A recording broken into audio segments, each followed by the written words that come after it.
किसी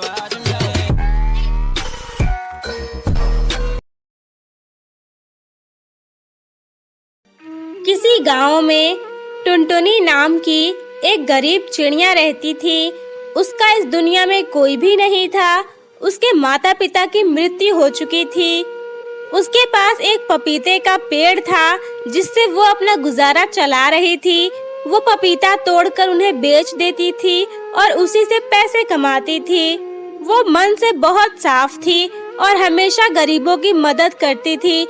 उससे जितना हो सकता था वो अनाथ और गरीब लोगों की सहायता करती थी। टुनटुनी के जीवन में बहुत दुख थे। उसके माता पिता नहीं थे, वो अनाथ थी। उसे अपना गुजारा खुद ही चलाना पड़ता था। कई बार तो उसके पपीते नहीं बिकते थे, इस वजह से उसे भूखे पेट ही सोना पड़ता था। लेकिन फिर भी टुनटुनी बहुत खुश रहती थी। टुनटुनी की इसी खुशी को देखकर बगल में रहने वाले उसके चाचा और चाची बहुत जलते थे। वो लोग किसी भी तरह उसके पपीते के पेड़ को हथियाना चाहते थे। सुनिए जी, मैं सोच रही हूँ वो पपीता का पेड़ हमें आखिर मिलेगा कैसे? उस पपीते के पेड़ से ही वो लड़की इतने पैसे कमा रही है। अगर वो पपीते का पेड़ हमारे पास रहेगा तो हम ढेर सारे पैसे कमाएंगे और हमारे खाने के लिए भी पपीता हो जाएगा। हाँ हाँ मीनू, तुम बात तो सही कह रही हो। मैं भी यही सोच रहा हूँ। उससे आखिर पपीता का पेड़ कैसे छीने? वो तो उसी के हिस्से में है। अरे हिस्से का बंटवारा तो कब के हो चुका है, इसलिए हम उससे वो पेड़ मांग भी नहीं सकते। वो पेड़ उसी के हिस्से में आया है, तो आखिर हम करें क्या? एक काम क्यों नहीं करते? उस लड़की को क्या पता कि वो पपीता का पेड़ किसके हिस्से में है। उसके माँ बाप तो है नहीं जो कुछ बोलेंगे, और वो तो एक छोटी सी बच्ची है, वो क्या कर लेगी। तुम एक काम करो, तुम उससे जाकर कहो कि वो पपीता का पेड़ हमारे हिस्से में है, उसके हिस्से में नहीं है। ठीक है मीनू, ये उपाय भी करके देख ही लेते हैं, क्या पता काम आ जाए। टुनटुनी के चाचा और चाची टुनटुनी के घर जाते हैं और टुनटुनी से कहते हैं, टुनटुनी बेटा, क्या कर रही हो? कैसी हो तुम? कई दिनों से तो मैंने तुम्हें देखा ही नहीं है बेटा। चाचा, चाची, आप दोनों यहाँ आइए ना, बैठिए। मुझे आप दोनों को देखकर बहुत खुशी हुई। कभी कभी आ जाया कीजिए, मेरा मन भी लगा रहेगा। आप दोनों के अलावा मेरा है ही कौन इस दुनिया में। हाँ हाँ टुनटुनी बेटा, ये तो हम जान ही रहे हैं। माफ करना, लेकिन हम यहाँ किसी और बात को लेकर आए हैं। हाँ हाँ चाची, बोलिए ना, क्या कहना है? देखो बेटा, हमारे घर की हालत बहुत खराब चल रहे हैं। देखो तुम्हारा चाचा की नौकरी भी चली गई है। हमें समझ नहीं आ रहा है कि हम क्या करें। तुम तो अपने पपीते के पेड़ से गुजारा कर लेती हो, लेकिन हमारे पास तो कोई पेड़ भी नहीं है, तो हम क्या करें? ये बात हमने तुमसे छुपा कर रखी है, क्योंकि तुम्हारे माँ बाप नहीं है, इसलिए हमने तुम्हें एक अनाथ बच्ची समझकर वो पेड़ दे दिया है। लेकिन सच्चाई यही है कि वो पपीता का पेड़ हमारे हिस्से में है, तुम्हारे हिस्से में नहीं है। क्या? ये आप क्या कह रही हैं चाची? ऐसा कैसे हो सकता है? मैं जब से इस दुनिया में आई हूँ और जब से मुझे याद है, वो पपीता का पेड़ तो मेरा है। वो तो मेरे माता पिता को मिला था ना। नहीं नहीं टुनटुनी, तेरी तरह ही तेरे पिता भी बहुत गरीब थे, इसीलिए तेरे चाचा जी ने अपने भाई पर दया करके ये पपीता का पेड़ दे दिया था। लेकिन आज हम तुझसे वो मांगने आए हैं। मुझे यकीन है तू मना नहीं करेगी। तू बहुत दयालु है, तू तो सबकी मदद करती है। क्या तू अपने चाचा चाची की मदद नहीं करेगी? और वैसे भी वो अपना हक ही तो मांग रहे हैं।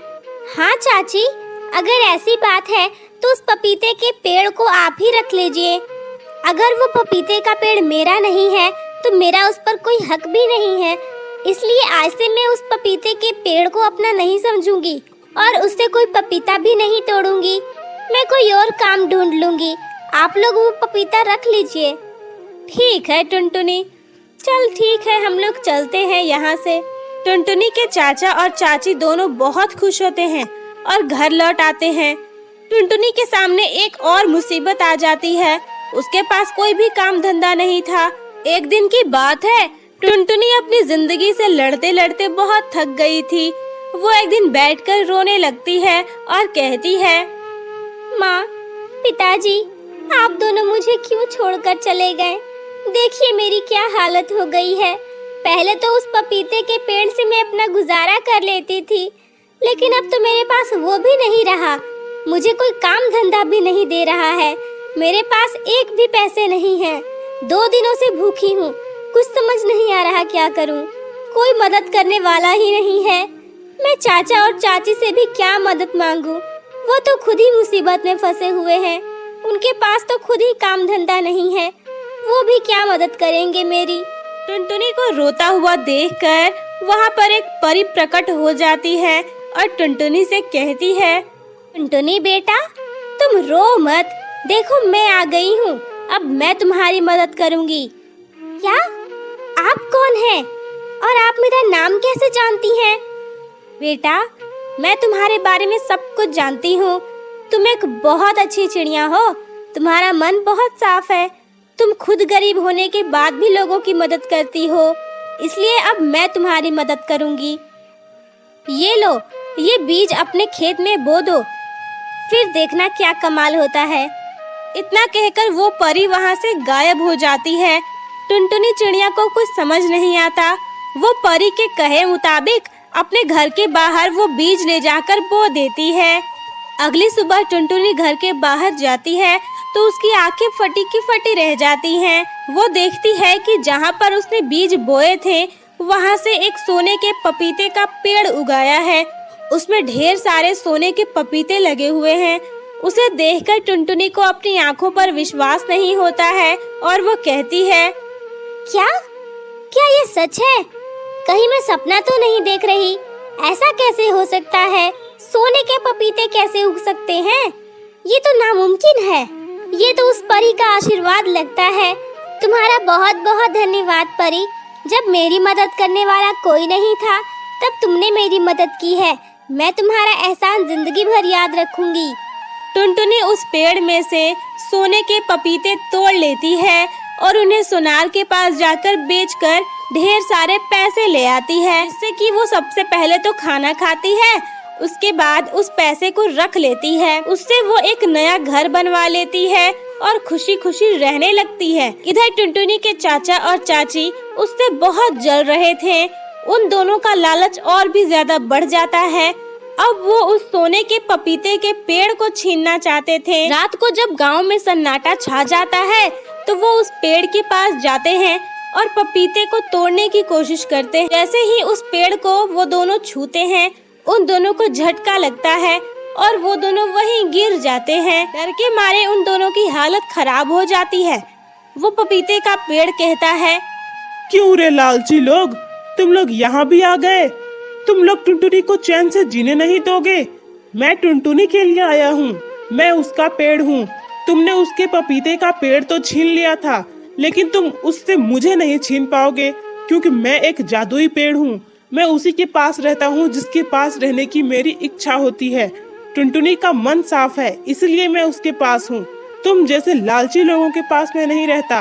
भागो यहाँ से, वरना आज मैं तुम्हें जिंदा नहीं छोड़ूंगा। दोबारा मुझे छूने की कोशिश मत करना, वरना यही भस्म हो जाओगे दोनों। टुनटुनी के चाचा और चाची डर से वहाँ से भाग जाते हैं। उन दोनों की हिम्मत नहीं होती कि वो दोबारा उस पेड़ के पास जाएं। टुनटुनी को इन बातों का पता नहीं था। वो खुशी खुशी अपनी जिंदगी जी रही थी। वो अपने सोने के पपीते को बेचकर पैसे ले आती थी और गरीब लोगों का पेट भरती थी, जरूरतमंदों की मदद भी करती थी। इसी तरह टुनटुनी खुशी खुशी अपनी जिंदगी जीने लगी।